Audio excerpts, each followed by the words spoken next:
Nos destaques do Panorama CBN de hoje, eu te conto que o governo enfrenta uma nova crise e ministro da Educação é dúvida no cargo.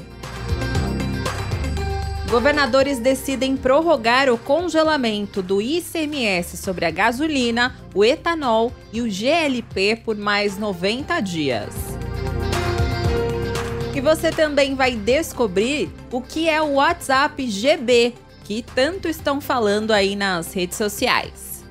Panorama CBN.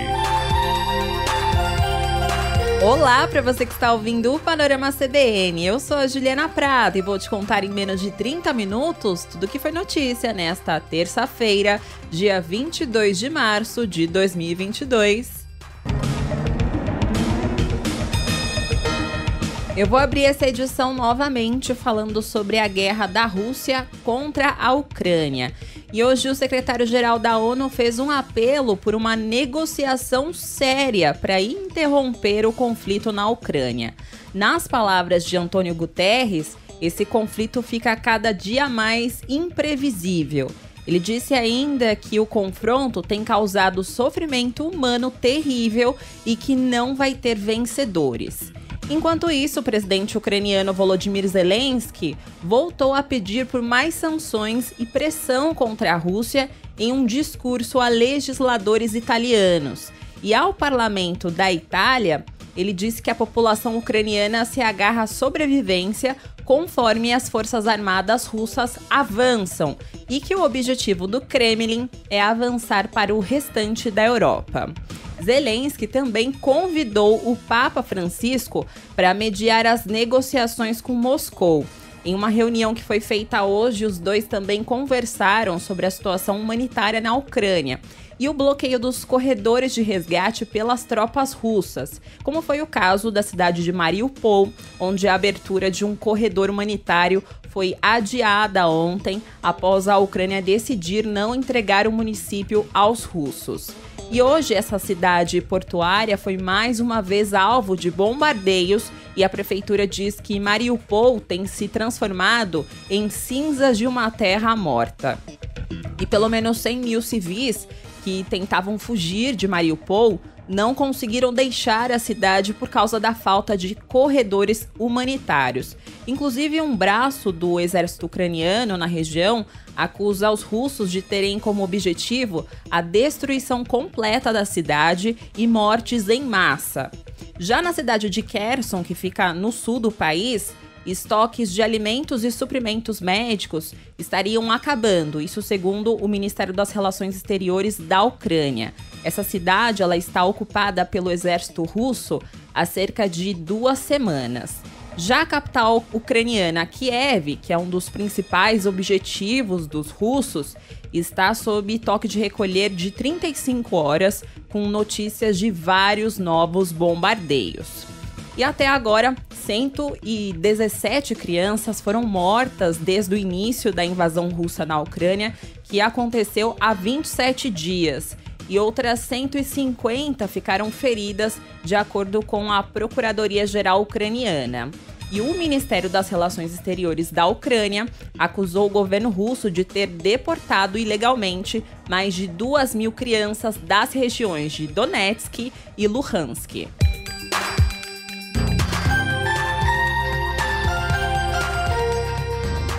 Aqui no Brasil, eu tenho uma boa notícia em relação aos combustíveis, porque os governadores decidiram prorrogar o congelamento do ICMS sobre a gasolina, o etanol e o GLP por mais 90 dias. E esse valor do imposto é o mesmo desde novembro, então, desde então, foi prorrogado várias vezes. E essa decisão ela foi tomada em meio às críticas dos governadores ao projeto de lei que foi aprovado no Congresso na semana passada, que instituiu um valor fixo do ICMS sobre os combustíveis. E você deve estar se perguntando como é que funcionava esse sistema até agora. Até a semana passada, para você ter uma ideia, cada estado definia uma alíquota que incide sobre o etanol, a gasolina e o diesel.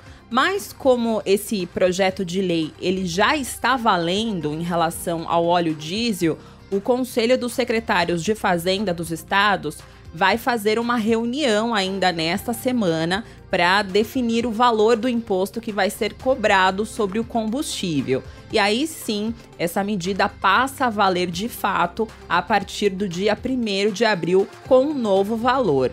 E apesar disso, os estados dizem que a arrecadação vai cair em torno de 30% com essa medida. E até por isso que os governadores decidiram que vão entrar com uma ação no Supremo Tribunal Federal questionando a viabilidade da aplicação dessa lei. E o governador do Piauí, Wellington Dias, disse hoje que a Constituição prevê a autonomia dos estados para definir os impostos e que o governo federal e o Congresso não podem invadir a competência dos governadores.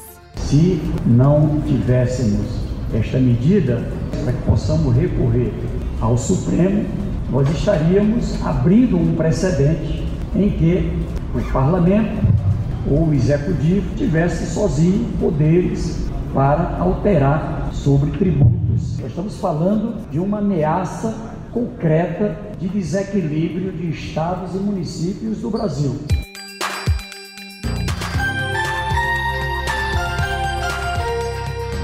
Eu vou retomar agora um assunto bem polêmico, na verdade é um escândalo que está mexendo com a nossa política e até a Bianca Santos contou para você hoje na primeira edição do Panorama CBN. E a história é a seguinte: o jornal O Estado de São Paulo revelou recentemente que 2 pastores, Gilmar Santos e Arilton Moura, atuam num esquema informal de obtenção de verbas do Ministério da Educação.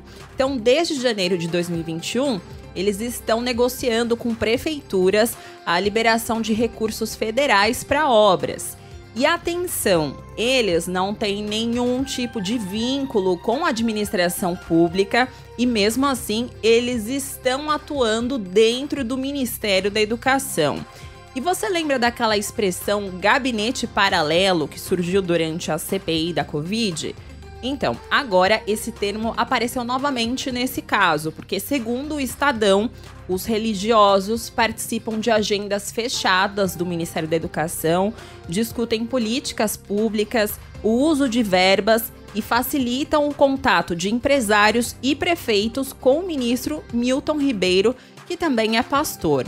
Mas, independentemente dessa religião, na verdade, isso nem importa. A questão é que essa dupla participou de mais de 20 agendas oficiais do Ministério da Educação nos últimos 15 meses.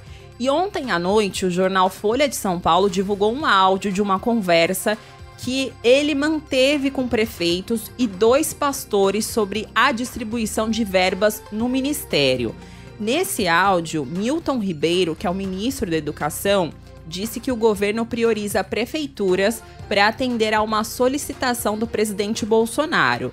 A Bianca Santos, ela até tocou esse áudio para você ouvir, mas eu resolvi reprisar esse áudio aqui para que todo mundo fique na mesma página. Os municípios que mais precisam. É atender primeiro, que a minha prioridade é atender primeiro os municípios que mais precisam. E segundo, atender a todos os que são amigos do pastor Gilmar. Não tem nada com o Arilton e tudo com o Gilmar. Está entendendo, Gilmar? Sim, senhor. Ele também escuta. Ele escuta. Então, o Gilmar. Obrigado. Que foi um pedido especial que o presidente da República fez para mim sobre a questão do Gilmar, apoio. Então, o apoio que a gente pede não é segredo, isso pode ser publicado. É apoio sobre a construção das igrejas. Bom, depois da divulgação desse áudio, o clima ficou bem pesado em Brasília, porque é uma denúncia bem grave. Para você ter uma ideia, a bancada da minoria na Câmara dos Deputados entrou com uma notícia crime contra o presidente Jair Bolsonaro e o ministro da Educação Milton Ribeiro. A bancada pede ainda o afastamento do ministro, considerando a utilização do cargo para lotear o ministério com aliados do presidente Jair Bolsonaro. Esse pedido foi feito pelo deputado Alencar Santana Braga, do PT. E a bancada considera que a conduta do ministro incide nos crimes de advocacia administrativa e prevaricação, porque se trata da prática de uma conduta absolutamente contrária àquilo que determina a lei, uma vez que ele estaria se utilizando dos cargos para a defesa da agenda política do presidente da República e a pedido dele mesmo. E essa notícia crime ainda solicita a investigação das responsabilidades e que o Procurador-Geral da República se manifeste sobre o caso. E tem mais sobre a questão política. Até lideranças da bancada evangélica, que inclusive é uma bancada bem grande e representativa no Congresso e que apoiam o ministro, deram 24 horas para que Milton Ribeiro explique esses áudios. Parte dos deputados, para você entender bem o clima, diz que o ministro cria uma situação de desconforto a partir da influência de pastores no MEC, principalmente em um ano eleitoral. E o deputado Luiz Miranda, que é do Republicanos, disse para nossa reportagem que a conduta do ministro configura até um crime. Levanta-se dúvidas, inclusive, de favorecimento direcionado à advocacia administrativa e outras dúvidas que não são aceitáveis à permanência do ministro no cargo. Um ministro de Estado tem que atender a todos os parlamentares e a todos os pleitos republicanos, independente de serem da base do governo ou não. E não para por aí, tem uma parte dessa bancada que disse estar indignada porque eles não conhecem esses pastores, então por isso eles querem que o ministro deixe o cargo. Mas ao mesmo tempo, outra parte da frente parlamentar evangélica diz que a conduta do ministro não foi nem ilegal, nem imoral, porque faz parte da política aproximação com aliados. Eles também defendem que a situação é passível de defesa. Inclusive, o deputado Roberto de Lucena disse para nossa repórter em Brasília, Isa Staciarini, que não viu até agora nada que não possa ser explicado. Tudo que acontece neste ano, que é um ano eleitoral, tende a ser potencializado. As pressões são colocadas neste momento sobre o ministro e sobre o governo. Eu, como membro da Comissão de Educação, vou acompanhar de perto, no limite de tudo que nós vimos até agora. Eu não vi absolutamente nada que eu entenda que não seja passível de explicação. Só agora, no final do dia, o ministro Milton Ribeiro se manifestou sobre o caso. Ele disse que a alocação de recursos acontece seguindo a legislação orçamentária e critérios técnicos do Fundo Nacional de Desenvolvimento da Educação, que é o FNDE, e que não há nenhuma possibilidade dele determinar a alocação de recursos para favorecer ou desfavorecer qualquer município ou estado. E ao contrário do que ele disse no áudio que você ouviu aqui, que foi revelado pela Folha de São Paulo, Milton Ribeiro disse que Bolsonaro não pediu atendimento preferencial a ninguém. Ele apenas disse, segundo o ministro, que pudesse receber todos que procurassem ele, inclusive as pessoas citadas no áudio. E enquanto isso, a pressão aumenta. Não adiantou esse esclarecimento do ministro. O subprocurador-geral do Ministério Público, junto ao Tribunal de Contas da União, Lucas Furtado, disse para a nossa repórter Gabriela Echenique que vai investigar essa denúncia desse suposto gabinete paralelo no Ministério da Educação. Já parlamentares críticos ao governo do presidente Jair Bolsonaro disseram que vão tentar aprovar a convocação do ministro Milton Ribeiro para que ele explique ao Congresso a atuação na pasta de pastores sem vínculo com a administração pública. A oposição quer que Bolsonaro e Milton Ribeiro respondam pelo crime de improbidade administrativa. E eles também vão acionar a justiça na primeira instância para que os pastores sejam investigados por tráfico de influência.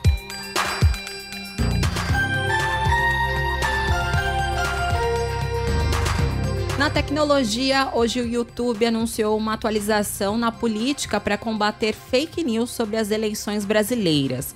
Uma das medidas anunciadas pela plataforma é remover vídeos com conteúdos falsos a respeito das eleições de 2018.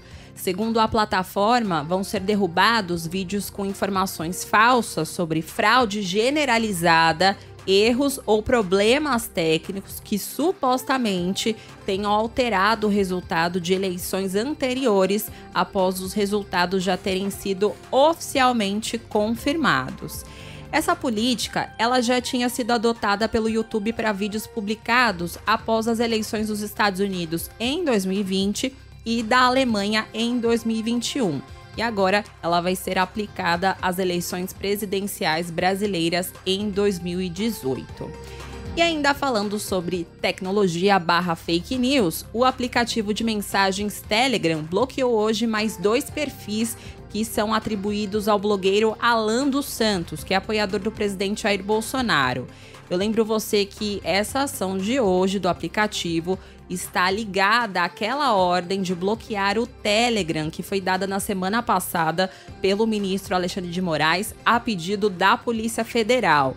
E para o aplicativo ser desbloqueado, o Telegram deveria atender várias exigências e essa ação de hoje faz parte desse contexto. E para fechar esse assunto, hoje também o ministro Luiz Edson Fachin, que é presidente do Tribunal Superior Eleitoral, cobrou o Telegram pela 3ª vez para a plataforma aderir a uma parceria com a Corte contra a desinformação nas eleições.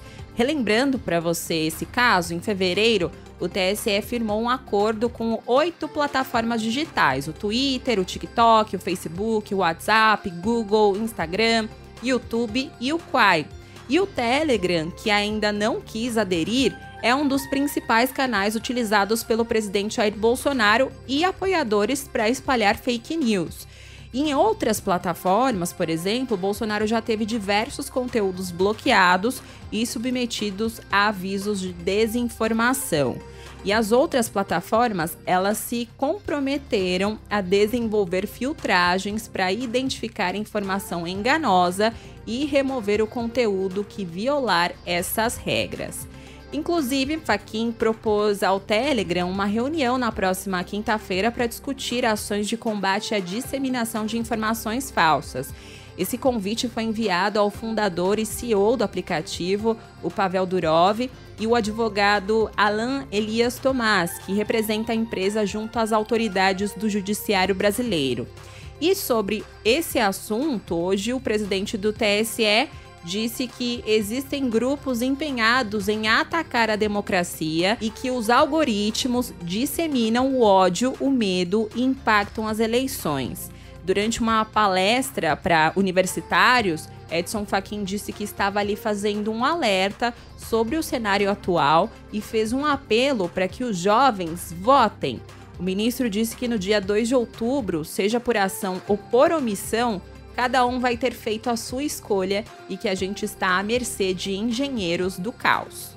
Não nos iludamos. É grave a hora que nós vivemos. Não nos iludamos. Nós estamos à mercê dos engenheiros do caos. A ruína é plantada para dela colher um novo estado de coisas. Não nos iludamos. Não são nossos computadores que estão... É a democracia contemporânea que está sendo hackeada. E por esses novos bárbaros que são os canibais da democracia liberal. Então, alô jovens que estão ouvindo aqui o Panorama CBN, o prazo para tirar o título de eleitor pela primeira vez ou resolver alguma pendência termina no dia 4 de maio. Então corre, porque ainda dá tempo para você participar da festa da democracia.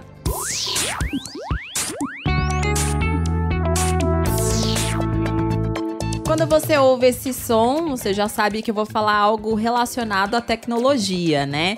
E geralmente, quando o Tico coloca essa trilha, significa que o nosso comentarista de tecnologia, Tássius Veloso, vai aparecer por aqui para explicar algo muito relevante para você, né? E é isso mesmo, eu sou muito previsível, mas tem um ótimo motivo. Hoje eu chamei o Tássius aqui para explicar para você o que é o WhatsApp GB, que é um assunto que dominou hoje as redes sociais. E aí, Tássius, tudo bem? Explica para o nosso Panolover o que é esse tal de WhatsApp GB e por que as pessoas estão sendo banidas de lá. E aí, Ju, obrigado por me chamar mais uma vez aqui para o Panorama. Olá para os Panolovers. Você já tinha o WhatsApp GB, usou alguma vez? É G de Gran e B de Bretanha. Para os ouvintes da minha coluna na CBN, esse assunto não é novo, viu? Eu já tinha avisado antes para tomar cuidado com esse aplicativo. E por que disso? O WhatsApp GB não é oficial, ele não é criado pelos mesmos engenheiros, cientistas da computação, enfim, os profissionais lá da empresa Meta, do conglomerado de Mark Zuckerberg. E ele tem uma proposta até interessante, que é de liberar alguns recursos que não estão no WhatsApp oficial, como, por exemplo, o agendamento de mensagens. Aí você não quer mandar mensagem naquele horário, já passou, né, ali do período comercial, agenda para o dia seguinte. Coisa assim. Só que ninguém sabe muito bem quem criou esse aplicativo. Até, inclusive, ele é distribuído, ele fica disponível fora da lojinha do Android, da lojinha controlada pelo Google. Então, existem relatos de pessoas que instalaram o WhatsApp GB no passado e junto com o aplicativo vinha vírus. A sorte é que o sistema de antivírus detectou e barrou aquela instalação. Então, tudo muito nebuloso, é um aplicativo que sempre viveu nas sombras. O WhatsApp recomendava sempre que fossem instaladas as versões oficiais, ou seja, o WhatsApp e o WhatsApp Business para negócios. Então, agora eles resolveram tomar uma atitude mais drástica. Os usuários de WhatsApp GB estão sendo banidos das comunicações dentro do WhatsApp. Eles tentam fazer login, mas não conseguem. Porém, existe uma maneira de resolver isso e ela é facinha. É só instalar o WhatsApp tradicional. Então, Tassius, eu confesso pra você que eu não conhecia esse WhatsApp GB, ainda bem que você veio aqui explicar pra gente o que é isso. E pelo que eu entendi da sua explicação, fica aí o alerta pra quem costuma baixar aplicativo pirata, né? Não é pra fazer isso, né? É exatamente isso. Conforme esses aplicativos vão se sofisticando, a gente percebe que há uma série de ferramentas relacionadas com segurança, com proteção de dados, e as empresas trabalham muito nisso, investem bilhões de dólares. Então, elas fazem tudo isso, implementam a criptografia, no caso do WhatsApp, depois chega alguém, pega esse código desse aplicativo, inventa um monte de coisa em cima, libera sem autorização, sem a gente entender muito bem. O ideal é correr desse tipo de aplicativo. E aliás, Ju, além do WhatsApp GB, existem outros. Existem aplicativos para acessar o próprio WhatsApp, o Telegram, o Instagram. Então, pessoal, vamos ficar de olho. Muito cuidado, não fiquem entregando seus dados assim para aplicativos que vocês nunca viram na vida, que são instalados sabe-se lá de onde. No smartphone da gente estão as nossas vidas, então todo cuidado é pouco. É isso, Tassius, muito obrigada pela super explicação e eu espero que você volte mais vezes.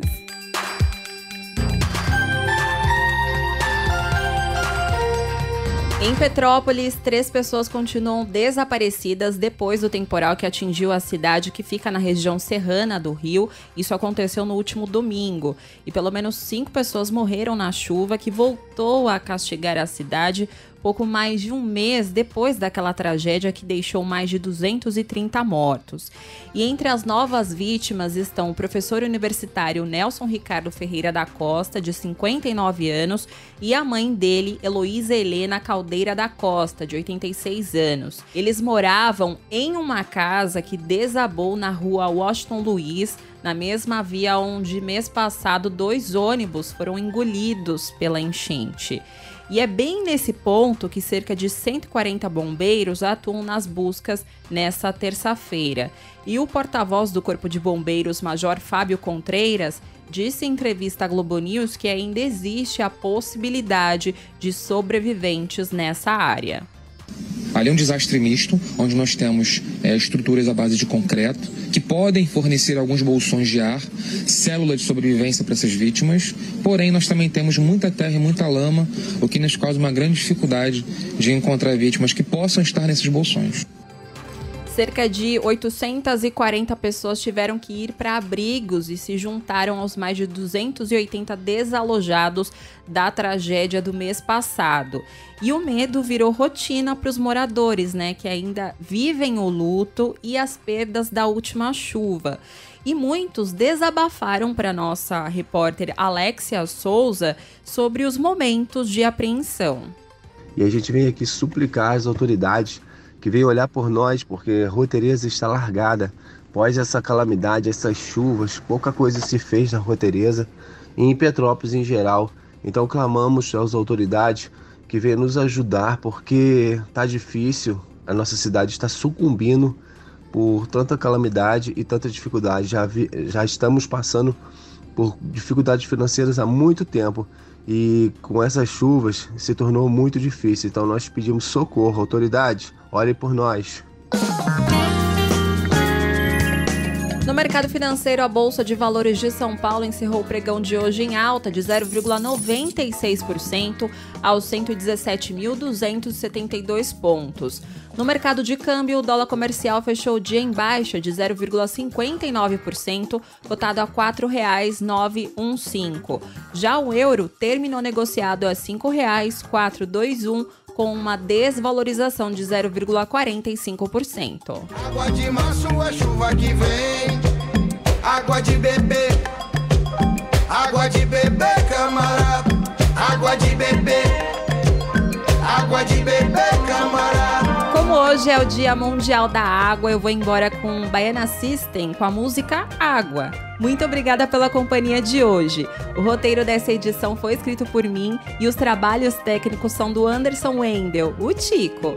E você pode me encontrar lá nas redes sociais, no @Juliana_Deprado no Twitter, e no Insta é só procurar por @JulianaDeprado. E também tem o e-mail juliana.prado@cbn.com.br. E não se esqueça que amanhã tem a primeira edição do Panorama CBN com a Bianca Santos. Beijos pra você e até mais!